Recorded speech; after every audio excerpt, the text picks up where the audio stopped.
4 young men in search of a hiding place in forests of the high Sierras.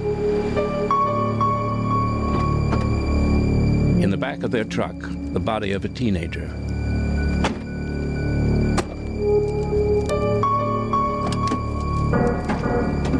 According to later court testimony, 2 of the young men in the forest that night had had sexual relations with their victim.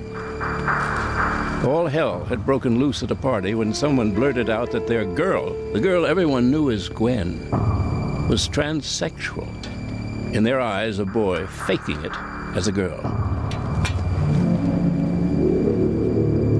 With one of her former lovers screaming out, "I can't be gay, I can't be gay," Gwen was kneed, punched, beaten over the head with an iron skillet, and finally strangled with a rope. They dumped Gwen's body in a shallow grave and crushed it down with rocks. Her face was caved in. You couldn't even tell that this was my child anymore. The bruises are just, it's horrible, horrible. I mean, you could tell that she had been beaten. During her transitioning, this was my biggest fear. That she would be at the wrong place at the wrong time, and someone would discover that she wasn't a she and would have male anatomy and kill her. Hate kills, and it killed my daughter.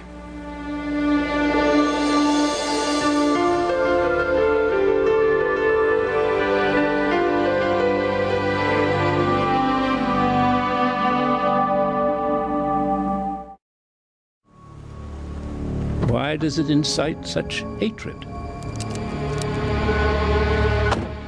In 1996, psychologists from the University of Georgia devised an experiment to test something that had long been suspected but never confirmed.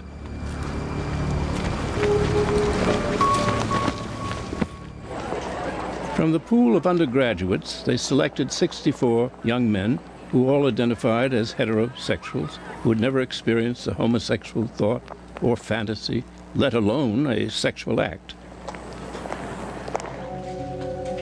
One by one, they were invited to take part in a laboratory experiment.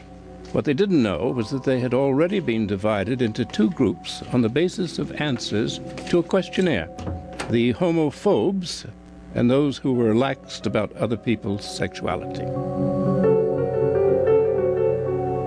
The lab had been set up for a screening of homoerotic videos, and on arrival, the volunteers were introduced to a little gadget which would measure sexual arousal. We use penile plethysmography, and I have an example of the strain gauge here.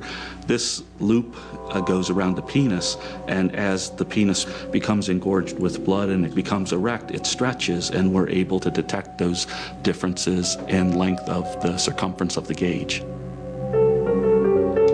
Okay, what I need for you to do is pay attention to the video that we're going to present to you.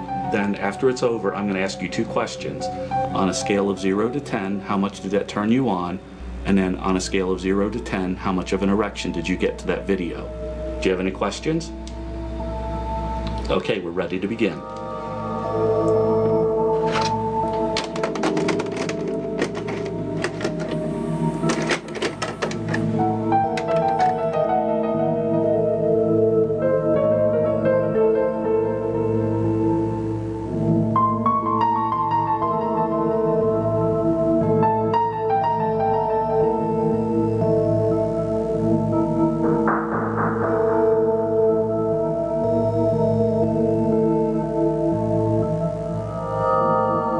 Significant proportion of the homophobic men demonstrated what we call significant levels of arousal, more than 12 millimeters of mercury increase on the strain gauge to the male homosexual video. The non-homophobic group, the overwhelming majority of these individuals had no sexual arousal to the male homosexual video. Here was confirmation. Those who are outraged by sexual deviation are often fighting something within themselves. Those who are outraged by sexual deviation are often fighting something within themselves. Those who are outraged by sexual deviation are often fighting something within themselves. In this particular experiment, the extent of the denial was further underlined by answers given to the question, "How much did that video turn you on?" Although all participants were sitting there with their pants down and the evidence before their eyes, almost to a man, the homophobes reported no reaction whatsoever to the video.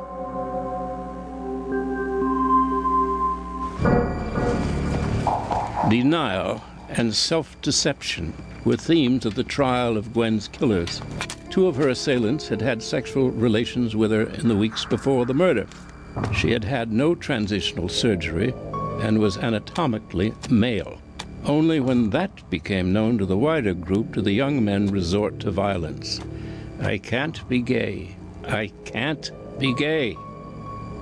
What is it that induces extreme violence to the point of killing someone, against people who are transgender or who are gay?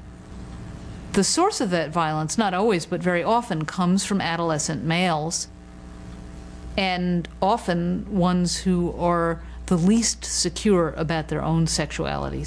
People who are comfortable with their own sexuality are not threatened by people of a distinct orientation or distinct practices.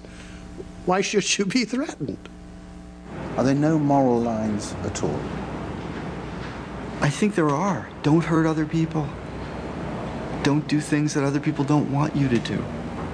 Don't judge people, lest you be judged. Forbidding these different points of view or these different existences in the world doesn't control them either. It just drives them underground. Can't we respect diversity? Because it exists all over the place.